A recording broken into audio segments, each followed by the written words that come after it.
पहला क्वेश्चन है, एक स्थान पर, इसमें रिक्त स्थानों की पूर्ति करनी है।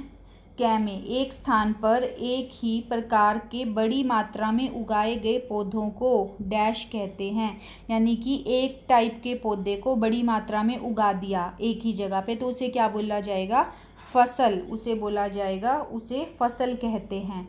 फसल उगाने से पहले प्रथम चरण मिट्टी की क्या होता है? सबसे पहले क्या करते हैं हम? मिट्टी की तैयारी करते हैं। ठीक है, मिट्टी की तैयारी करने की होती है। क्षतिग्रस्त बीज जल की सतह पर, हमने की थी एक एक्टिविटी कि पानी में बीजों को डाल देंगे तो जो क्षतिग्रस्त वाले होंगे, जो बेकार बीज होंगे, ऊपर फ्लोट करने शुरू हो जाएंगे, तैरना शुरू हो जाएंगे, और जो अच्छे वाले बीज है वो नीचे बैठ जाएंगे। तो यानी कि जो क्षतिग्रस्त बीज है वो क्या करेंगे? तैरने लगेंगे।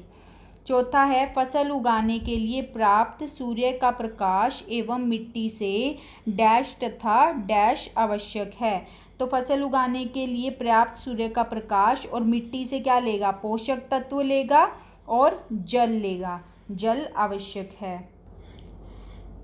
नेक्स्ट क्वेश्चन है, हमें कॉलम का मिलान करना है।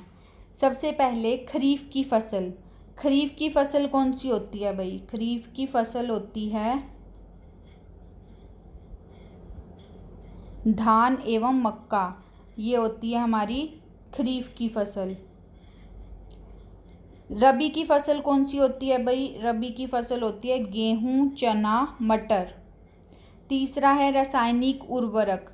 रासायनिक उर्वरक कौन से हैं? यूरिया एवं सुपर फास्फेट। और जो कार्बनिक खाद है ये क्या है?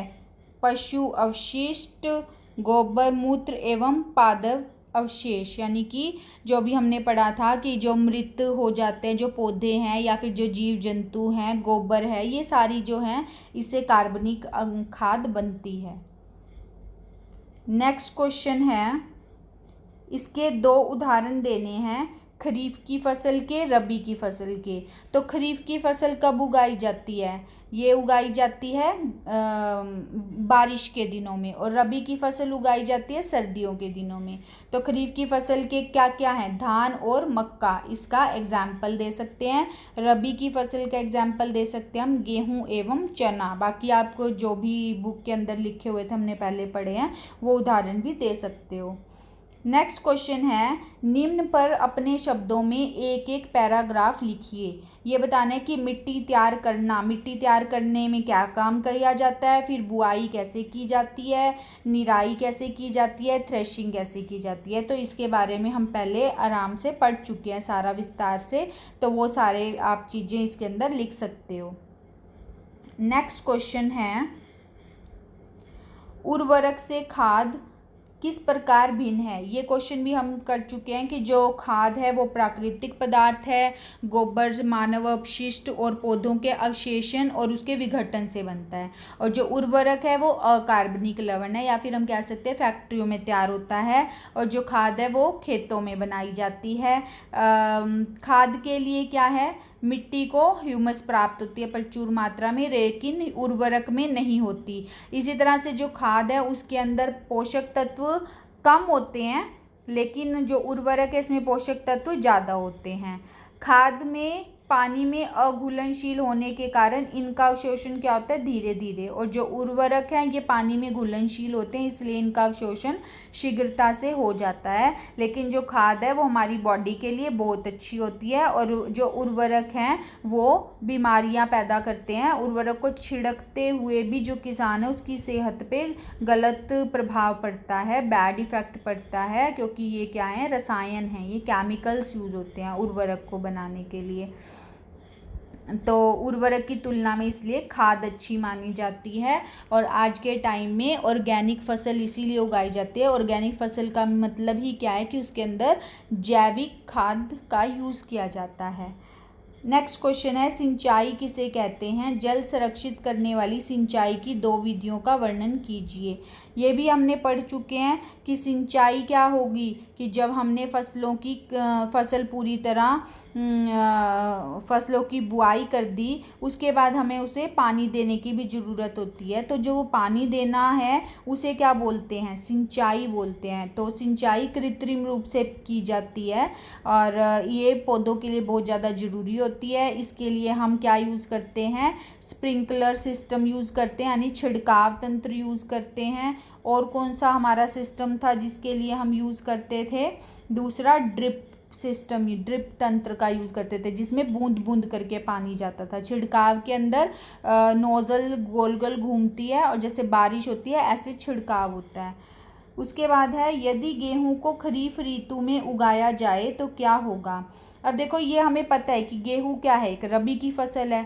और रबी की फसल कब उगाई जाती है, शीत ऋतु में उगाई जाती है। शीत ऋतु होती है जून, क्या कहते हैं, जो खरीफ की जो फसल होती है वो उगाई जाती है वर्षा ऋतु में। और जो वर्षा ऋतु है वो जून से सितंबर तक होती है। तो उस टाइम पे बारिश क्या हुई, ज़्यादा बारिश होती है। तो जब बारिश हुई तो जो गेहूं के पौधे क्या हैं, उनको ज़्यादा पानी की ज़रूरत नहीं पड़ती। और अगर हमने बारिश के टाइम में गेहूं के पौधे उगा दिए तो वो जो पानी है, ज़्यादा पानी उन्हें मिल गया तो उसकी वजह से वो ख़राब होके चले जाएंगे, ख़राब होके बर्बाद हो जाएगी, हमारी फसल ही ख़राब हो जाएगी। तो इसीलिए गेहूं को खरीफ की ऋतु में नहीं उगाया जाता, बल्कि उसे रबी की ऋतु यानी शीत ऋतु में ही उगाया जाता है। ये एक रबी की फसल है।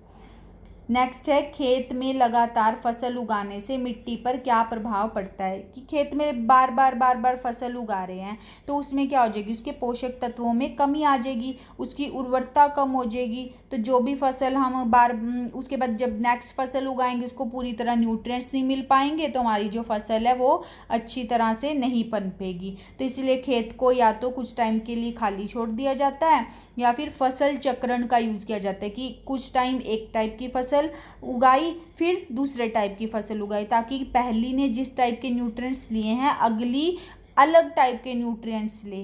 तो इस तरह से जब एक के बाद दूसरी किस्म की फसल उगाते हैं तो मिट्टी के अंदर जो पोषक तत्व हैं वो दोबारा उसे मिलते रहते हैं। तो इसे फसल चक्रण बोला जाता है।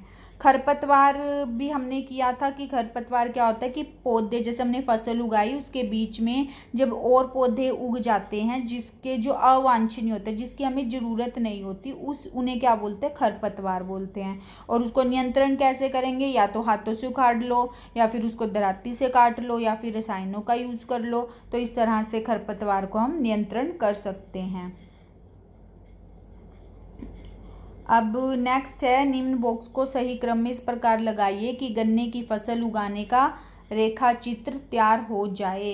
तो किस तरह से होता है, सबसे पहले मिट्टी को तैयार किया जाता है, ठीक है, सबसे पहले मिट्टी को तैयार किया जाएगा, फिर उसके बाद खेत की जुताई करेंगे, फिर क्या करेंगे हम, बुआई करते हैं, फिर उसके बाद उसको खाद देते हैं, फिर सिंचाई की जाती है, फिर कटाई की जाती है, फिर उसे चीनी मिल में या जहाँ भी भेजना है भंडारण के लिए उसे भेज दिया जाता है।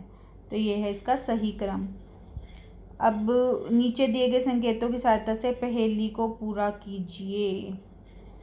इसके अंदर क्या है, देखो, सिंचाई का पारंपरिक तरीका क्या होता है, सिंचाई का पारंपरिक तरीका ये आप कर लेना।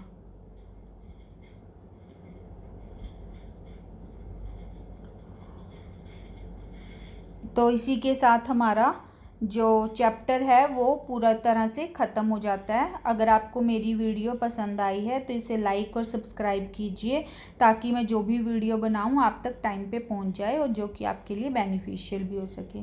धन्यवाद।